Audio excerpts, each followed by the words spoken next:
Sir, ಈಗ ಈ title controversy ಅಂತ ಬಂದಾಗ ಅವಾಗ ಈ ತರ ಟೈಟಲ್ ಕಾಂಟ್ರವರ್ಸಿಗಳು ಆಗೇ ಆಗುತ್ತೆ. ಈಗ ಅಫ್ಕೋರ್ಸ್ ಸಿನಿಮಾ ಸಕ್ಸಸ್ ಆಗಿದೆ, ಈಗ ಈ ಟೈಟಲ್ ಕಾಂಟ್ರವರ್ಸಿ ಕಾಣಿಸ್ಕೊಂಡಿರೋದು ಅಂದ್ರೆ ಒಂದು ಒಳ್ಳೆ ಬೆಳವಣಿಗೆ ಅಲ್ಲ ಅಂತ ಅನ್ಸುತ್ತೆ. ಅವರಿಬ್ಬರೇ ಕೂತು ಮಾತನಾಡ್ಕೊಂಡು ಸರಿ ಮಾಡ್ಕೊಬೋದಾಗಿತ್ತು ಈ ರೀತಿ ವೇದಿಕೆಗಳಲ್ಲಿ ಮಾತಾಡೋದಕ್ಕಿಂತ ಮುಂಚೆ. ಸೊ ಜೊತೆಗೆ ಇನ್ನೊಂದು ವಿಷಯ ಏನು ಅಂತ ಅಂದ್ರೆ, ಈಗ ಮತ್ತೆ ಇನ್ನೊಂದು ಟೈಟಲ್ ಕಾಂಟ್ರವರ್ಸಿ ಆಗ್ಬೋದು ಅಂತ ಅನ್ಸುತ್ತೆ. ಯಾಕಂದ್ರೆ ಈಗ ವೀರ ಸಿಂಧೂರ ಲಕ್ಷ್ಮಣ ಆ ಟೈಟಲ್ ರಿಜಿಸ್ಟರ್ ಮಾಡಿಸಿರೋದು ಉಮಾಪತಿ ಅವರು ಫಿಲ್ಮ್ ಚೇಂಬರ್ ಅಲ್ಲಿ.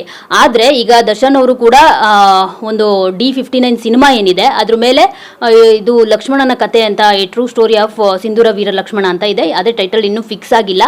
ಆದ್ರೆ ಅವ್ರೀಗ ಅದೇ ಒಂದು ವೀರ ಯೋಧನ ಕತೆ ಮಾಡೋದಕ್ಕೆ, ಹೋರಾಟಗಾರನ ಕತೆ ಮಾಡೋದಕ್ಕೆ ಹೊರಟಿರುವಂತದ್ದು. ಸೊ ಅದ್ರ ಬಗ್ಗೆ ಏನ್ ಹೇಳ್ತೀರಿ ಸರ್? ಅದ್ರ ಬಗ್ಗೆ ಡೀಟೇಲ್ ಆಗಿ ನೋಡ್ತೀನಿ, ಬುಕ್ತದೆ ಯಾರ್ಯಾರ ಹೆಸರಲ್ಲಿ ಏನೇನಿದೆ.